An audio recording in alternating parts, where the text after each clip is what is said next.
Hello, it's batting with Hirschy. What can people look forward to, say, over the course of the English cricket season this summer, while we develop the YouTube side of Batting with Hirschy?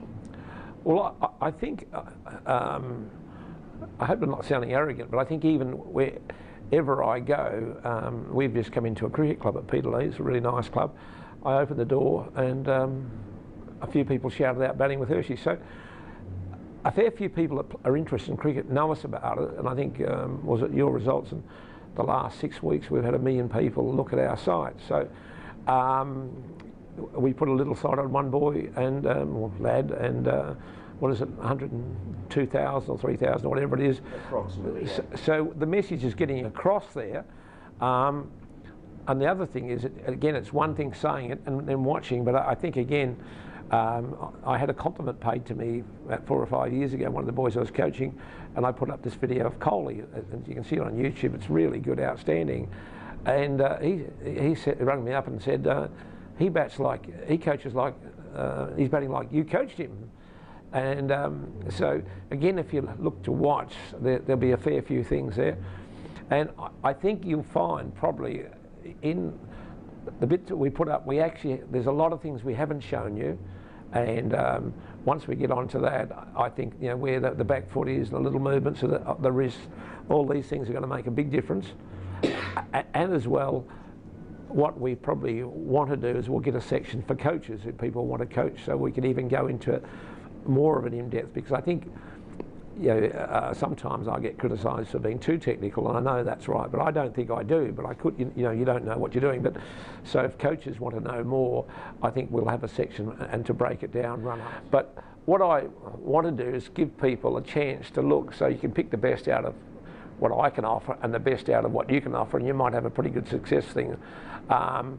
Where, again, I think it's, David, as you know, we're so bloody busy doing what we do now that we've got to sort of be practical and keep it simple. So, and I know myself, in coaching for 40 years, every day, the things I'm learning about. And one of the things, a man that I used to coach, Simon Frayne, who's now as a sports psych, I've been working with him for about 3 months, and he's been amazing, the difference he's made to the coaches that I've been making. So I thought I was doing a reasonable job, and there's a lad called Sean Stewart who I spoke to his dad, and we said, well, look, he's making 20s and 30s, he's a good little player, and I said, well, what about we talk? And I spoke to Simon, and his dad's a very clever man. And I said, well, look, you just talk to him and see what you think. And he spoke to him, and he came back, he said, no, I'm happy with him.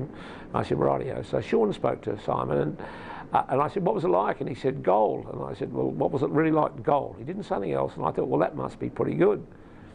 Anyway, the next week he made 50, the next week he made 110, then he made another 50, then I think he made a duck or a low score. Then the finals came, and he made 2 nearly 50s on wet wickets, were very, very difficult to bat in. And in one game, he took 6 wickets for 28 off 26 overs. And I said, well, what's helped? And he said, well, I think it's helped my bowling, probably more than my batting. But it's just about the relaxation.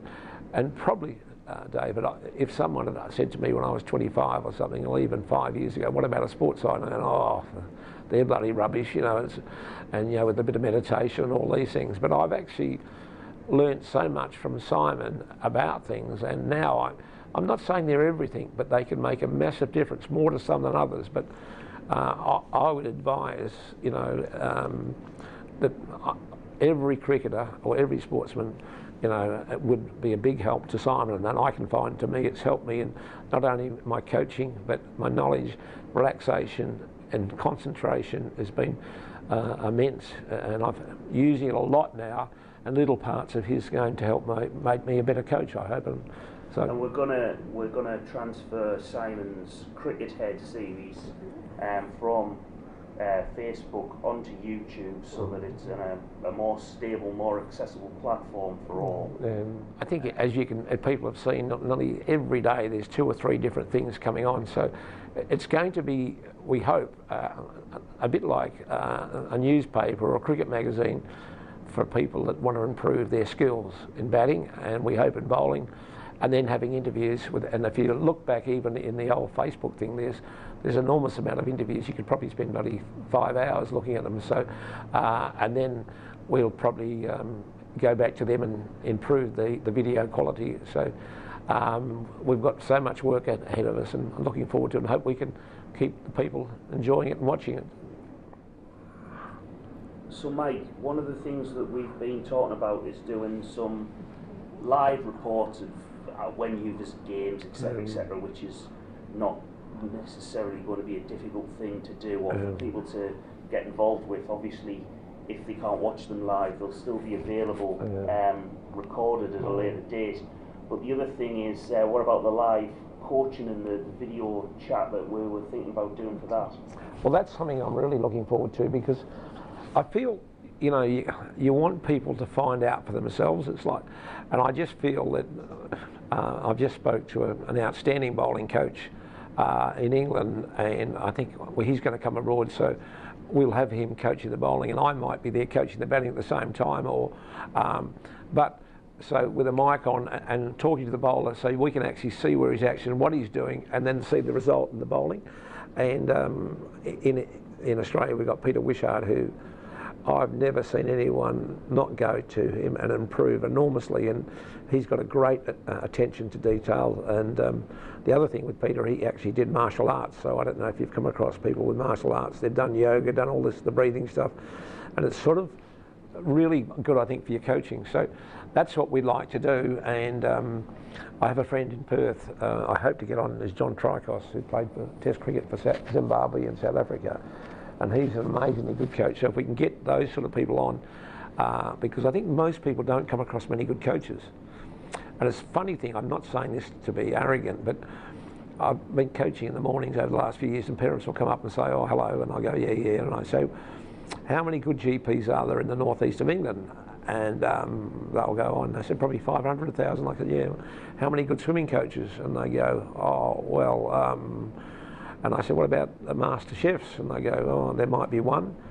And I don't think there's many good batting coaches. A lot of these things that I know ex-players play, and then within a year they think they're expert coaches. And they are, they've got a good knowledge of the game, but generally the biomechanics of that, that takes another 10, 15 years. And this is where sometimes, you know, they laugh at coaches, but when you look at golf, for example, I think the last major winner coached by a professional golfer was 1932. So they all have coaches. And I mean, one of the things, I don't know if people have heard, but they reckon in professional tennis, one of the things, even the famous tennis players never coach their kids because they realise it doesn't work. And it's sort of the, you know, I'm not saying people don't do throwdowns to your kids, but it's a shocking record of fathers coaching their sons. It's sort of the, and I know even to me as a coach, I can sometimes get upset with selectors, they don't pick the player. And I keep saying to myself, don't be emotional, keep out of it, let the bloke do it, and he'll make it himself, because emotional decisions, as most people know, are very, very dangerous decisions, but we don't realise when we're making them. We can see other people making emotional, stupid things. But so if you can, as a parent and as a coach, try and keep away from the emotion, use common sense. So what do you think the video logs, the video chats, the video coaching sessions are going to look like?